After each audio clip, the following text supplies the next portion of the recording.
Dobro jutro, dober dan, kako ste? Danes imamo že 12. izziv in jaz vztrajam kljub temu, da mi ne puščate veliko komentarjev, ampak verjamem, da če te vsebine lahko eni osebi nekaj doprinesejo ali pa pomagajo k lepšemu, boljšemu življenju, k boljšemu partnerstvu, je moje delo pravzaprav nagrajeno. Tako da današnji izziv je meditacija, pa ne toliko meditacija v smislu neke mojstrske meditacije, ampak meditacija v smislu enega stika s samim sabo. Naloga tako za samske kot za partnerje je, da si zvečer pred spanjem vzamete 5 minut časa, da zamižite in ratate samo pozorni na to, kaj se dogaja znotraj vašega telesa.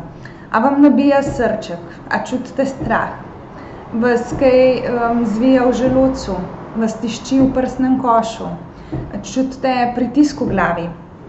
Vse to so ene take zelo pomembne informacije o tem, kaj se z vami dogaja.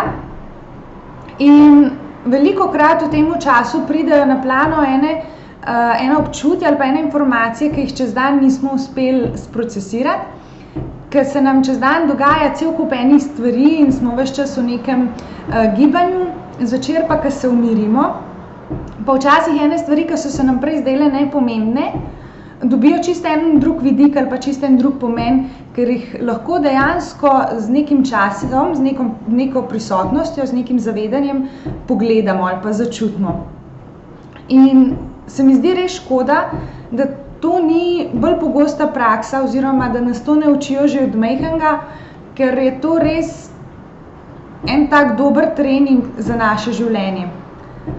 Vse je sestavljeno iz energij in če tem energijam ne dajemo pozornosti, se mi zdi, da res živimo pravzaprav potem v enem omejenem svetu in da izgubljamo te informacije, ki so bistvene za nas.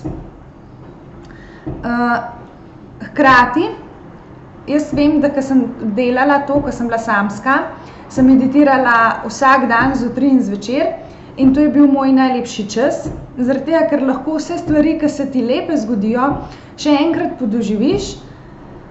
Na drugi strani pa sem lahko v tej meditaciji res začutila eno ljubezen, eno povezanost s tem svetom, z vsemi temi energijami, ki se pretakajo po svetu, eno sproščenost, zaupanje, eno varnost in to je res ena zelo dragocena izkušnja zame. Zdaj pa v partnerstvu, pa tudi meditirava skupaj, v bistvu vsak zase, potem pa skupaj združva to meditacijo še z eno vizualizacijo, v kateri si predstavljava to obilje, predstavljava si vse stvari, ki jih imava rada, ki si jih želiva, kako jih je občutiti, kako prihajajo v najino življenje, kako so že v najinem življenju. In se mi zdi, da je to res ena taka izkušnja, ki lahko partnerja zelo poveže. Če to delate pred spanjem, je še en velik plus in sicer, da ženske se za, dajmo reči, boljšo spolnost potrebujejo pred tem umiriti. Ker ženski možgani so narejeni tako, da dokler imamo cel kup nekih še odprtih skrbi ali pa datotek, se ne moramo v taki meri sprostiti, kot se lahko takrat, ko vemo, da ok, te stvari so zdaj zaključene, evo, zdaj se pa lahko tle posvetim partnerju ali pa sebi, pa doživljanju svojega telesa, užitka. In z meditacijo oziroma s tem umirjanjem dosežeta prav to, da lahko res najprej ženska najde stik sama s sabo, da se lahko v sebi umiri, da lahko se poveže s partnerjem in zaradi tega zagotovo tudi veliko bolj lahko uživa v spolnosti. Tako da si naredita plus, a ne? Eno prijetno izkušnjo, ki obema prinese zelo veliko.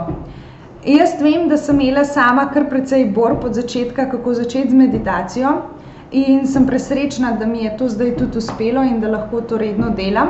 Tako da res vas spodbujam, da probate tudi vi, da začnete in da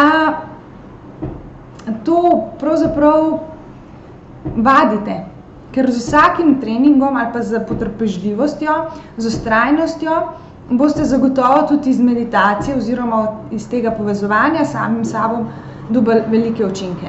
To sem prepričana in to vam garantiram.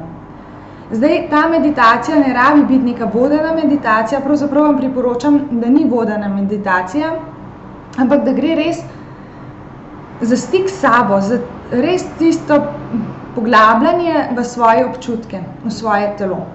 In da lahko si pravzaprav dovolite tudi sprejeti eno ljubezen, ki pride do vas.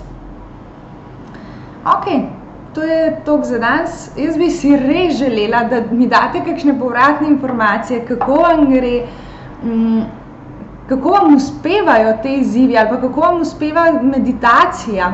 Res bi bila vesela, če bi kaj slišala. Zdaj lahko mi kdo tudi karkoli pošlje na zasebno sporočilo in tudi, če ne boste danes tega delali, mi lahko pošljete čez mesec, dva, čez 1 let, ko vam bo aktualno, ko boste začutili, da bi delali te izzive. Bom res vesela, da zvem, kako gre vam. Jaz vam želim en čudovit dan, naj bo sončen dan, naj bo poleten dan in gremo veselo naprej, še 2 izziva nas čakata. Živijo!